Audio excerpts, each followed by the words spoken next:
Hello everyone, today's poem is Xiaoya, 鱼藻, a Xiaoya poem from the Book of Songs. This poem is the first poem in the subchapter 鱼藻之什, the last chapter in the Xiaoya subchapter. And the subchapter was named after this poem, and that's the way of naming for the subchapter's name. The title 鱼藻 means fish and weeds of water. The 藻 is a type of weeds in the water with very tiny leaves and very nice looking. So there are so many poems in the Book of Songs write about fishes or something about fishes. There are even two subchapters named with the name of fish. This one is one of them, 10 poems of fish and weeds. And the other is the 南有家鱼. There are nice fish in the south. So that's another name for the subchapter, 南有家鱼之时, the 10 poems of 南有家鱼. So why there are so many poems about fish or something associated with fish? I believe there are two main reasons for that. First thing first, the very happy moment, maybe the most happy moment for the Zhou people is bake dinners. We have saw so many poems about grand bake dinners, which is hosted in their ancestors' temple, or another name, 辟雍. I have a very detailed introduction in another video, 宾之出宴. So these places is surrounded by rivers and by lakes. The fishes, the deers, the birds are the most three common animals around their big dining party, and they are all appeared in the Book of Songs here and there. Fish and birds are most frequent animals described or written in the poems of Book of Songs. The second reason is the Zhou people like to parallel the fish to the Lord. So the fish can swim very freely, happily between the surface of water to the most deep bottom in that pond, and which could be treated at the most deep level of the earth. So the Zhou people think their Lord is the most capable person, so they could do their things very freely up to the most high level, just only beneath the heaven, or down to the very deepest level on the earth, just above the bottom. So the fish and the birds are is a very clear indication to the very high level place or the very low level place, and their Lord, the King of Zhou, is the governor, is the Lord of the huge space that below the heaven and above the deepest bottom of the earth. So the lively, freely flying birds or the lively, happily swimming fishes are all the positive efforts by the King of Zhou, of course, and the power of the heaven. And all these, the happy fish, the happy birds, the happy king, finally reflected a very well ruled a very happy society. Reflected that Zhou people, they are all feel so happy. So we can see so many poems. Sometimes they describe the animals, the birds, fish are so happy, and sometimes they describe the kings are very happy, and sometimes they describe that the citizens are very happy, especially when they saw the king. So all these actually is a very positive reflection to the very good, happy society of a very everybody feels so happy and comfort. Now let's go through this simple poem, a very typical 3 paragraphs simple poem. 鱼在在藻，有颁其首。The fish is among the weeds of water, and the fish head is so many. The first sentence sounds very childish because the standard writing in the ancient time is 鱼在藻. The fish was located among the weeds of water, but here it said 鱼在在藻. So very likely it's a very primitive poem in the Zhou dynasty, and their writing skill is still much below the average level of the Zhou dynasty. And also it's a need to make 4 characters a sentence, so they just repeat one of the character and make it 鱼在在藻. And if we here's a lot of examples, we can see a very typical sentence in the metal scripts in Chinese, 金文. So let's do a search on Google, 王在镐 space 金文. So the metal scripts are the articles, characters carved on the bronze vessel in the Zhou dynasty, and those articles recorded the most important events in the Zhou history or a family's history. And so you can see many of the articles on the bronze vessels, they have the word 王在镐. Hao is the capital's name, just west to today's Xi'an city. And this area still has a lot of names which appeared in the Book of Songs. One is the river, Haohe. So the capital's name was named after that river alongside the capital of Zhou. And also there's a place name as Lingtai, Lingzhao, and Lingyou. So they are all the names from the Zhou dynasty. And Lingtai, Lingzhao are the big area which is their ancestors' temples was, whereas the Piyong was.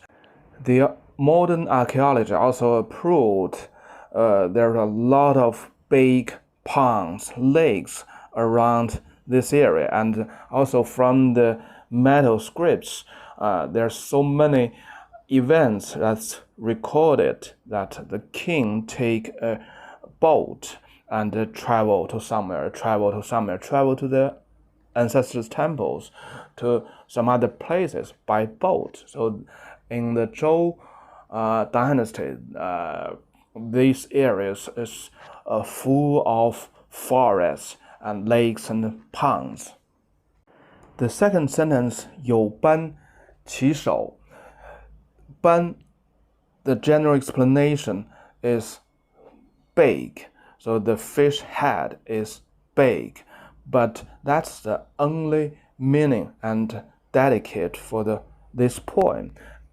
Well, I I have a different opinion that if we use the general explanation to explain this poem, it's more suitable or it's more natural. The general meaning, the ban means the point, the color point, color spots, or lot of spots. So in that way, 有颁其尾 actually is 斑其首. So the fish had just like many spots. There are so many in the water. So all the sentence means the fishes are so many in the ponds. Okay, the next sentence. 王在在镐，凯乐饮酒.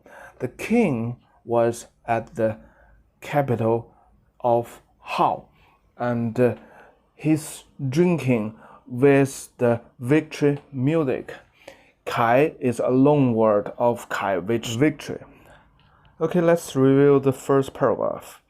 The first pair of sentences is the typical writing of Xing writing something around, maybe relevant to the events or the things in this poem, or maybe not relevant or just reflect the atmosphere. So in this poem, it's somewhat relevant because it's just like a reflection of the crowds of this big drinking party. The king was so happy because of the victory, and the fishes is paralleled to all the attendees, all the people, the Zhou people. They are so many, so prosperous, and they are so happy. And the first paragraph basically gave us a very lively snapshot. The king was at some places, and they are all drinking wines happily because of a victory. The second and the third paragraph basically is repeating, but just replace a few words. The whole meaning is repeating. Basically, is 100% repeating of this first paragraph. Okay, the second paragraph. 鱼在在藻，有莘其尾. The fish was among the weeds of water, and its tail are so many. So the general explanation for the character 莘 means long. So it describes the fishes has a long tail, but that's only for this meaning is only for this point, not relevant to all other cases. So the general meaning of this character 莘 means many. It's one type of grass, but this type of grass is always in a big group, and finally it means many. So most time when you saw this term, it means many. 莘莘学子, the students are so many. So here I do believe, or I tend to explain this character as many. And this is also quite paralleled to the first paragraph. The first paragraph means there are so many fish heads, and in this second paragraph means there are so many fish tails. But the final, they reflected the fishes are so many in the ponds in a very nice environment. The fishes have weeds, right? The fishes normally, the main cause for the fishes is the weeds.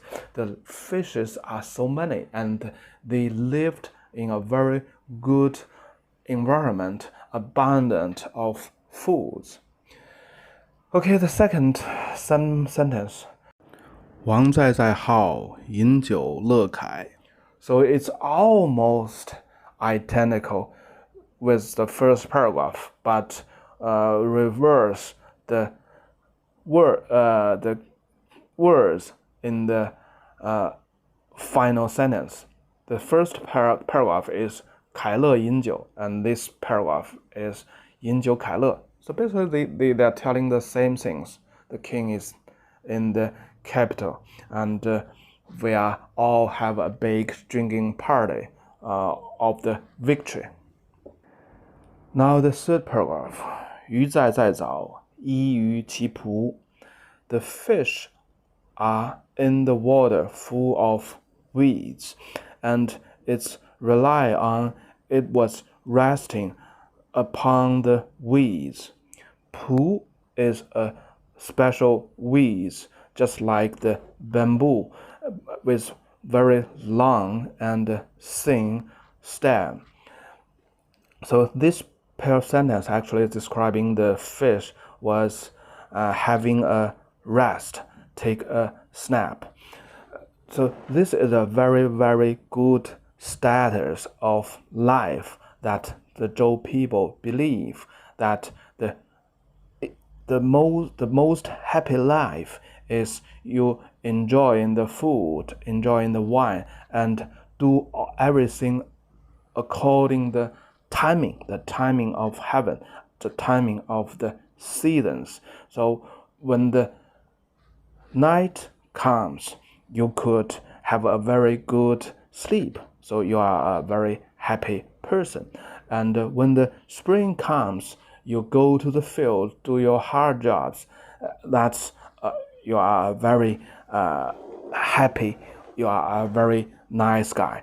In the autumn time, we have a very good harvest, and you do your hard job to take all the harvest into the warehouse. So you are a good man. You are enjoying your happy life. And then, according the code of conduct, all the people in the village, we hold a big party to make sacrifice to our ancestors, and in that big event, we also enjoy a lot of wines, enjoy a lot of the nice foods together with our ancestors. So that's the happiness of a general Zhou people. So here it used the fish to describe the these different status or different time of the fish, and the fish enjoyed every moment of the fish's life. So that's also the dream or a kind of happy life, so for Zhou people as well. Okay, so with this understanding, with this understanding of the Zhou people's philosophy, so you will finally understand why there are so many words about fishes, deers, birds, crops, grass, anything, the creatures basically, and they describe their best status and also their change per the seasons, and that's the best life for Zhou people, that you do your things per the timing, per the season, per the time of day, and if you make it, you are a happy man. You enjoy the best status of the life, and so that's the philosophy of the Zhou people. Okay, the last sentence. 王在在镐, 有那其居, or 有莘其居. The king was at the capital of Hao. Hao is a name for the capital. 有那其居, and he support their livings very well, or 那其居. The general explanation of the character na is peaceful, peace. Well, this is also the only meaning dedicated for this poem. And in another poem, Sang Hu, I had that video as well. You can check that video. In that poem, Sang Hu, this character was explained as many, and that's also the only meaning dedicate for that poem. So how strange there's so many only meaning dedicate just for one poem. If we check this very original writing of this character, no or na, it's just like this. So basically, it means something was dropping down, like the branches, like the leaves. So 有那其居 or 那其居 here very likely is describing their big house. The roof of the big house is dropping down or tiled down. That's the typical shape of the Chinese building, the roof. The roof is like a big slope, like a big wind. So in other poems, frequently it describing the building as yi. So it's also referring to the roof of that building, like the wings of the bird. It's tailed down like a slope. Okay, that's the whole poem. Basically, this 3 paragraphs is telling the same thing, but in a little bit different angle, and describing a big drinking party in their ancestors' temples, and very likely it's because of a victory with other states. And from the writing, we can see it's not very, only simple, but it's quite primitive. The sentence like 鱼在在藻 王在在镐. So you can see very likely they don't have quite enough characters, and so they just used a very simple character and repeating it to finally to make it as a 4-character sentence. And through the whole poems, there's not much change between paragraphs. It's quite like a folk song, and also it's quite like the poems in the state winds, especially the Zhou wind and Xiao wind. So very likely this poem is a very, very early poems in the Book of Songs, and very likely finally when they make the collection of the Book of Songs, this poem was categorized as the first poem of this subchapter in Xiaoya.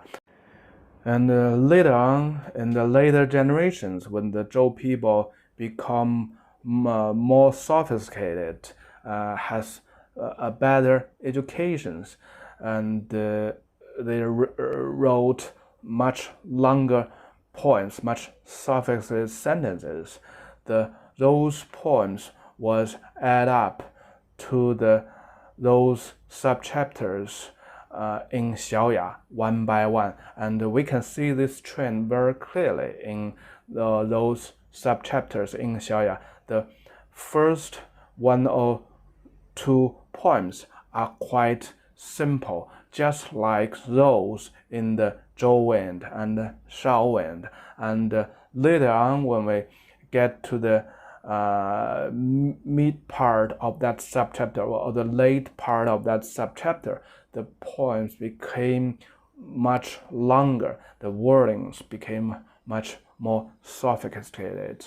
And just imagine there are roughly 250 years in the West Zhou dynasty, and later on when they entered to the East Zhou dynasty, they might also add some poems or attach some poems of that time to the Book of Songs. This is still in Argument and with many series, and but generally speaking, the poems in the Book of Songs started at the very early stage of the Zhou dynasty, the West Zhou dynasty, and all through the West Zhou dynasty, and extended to some time in the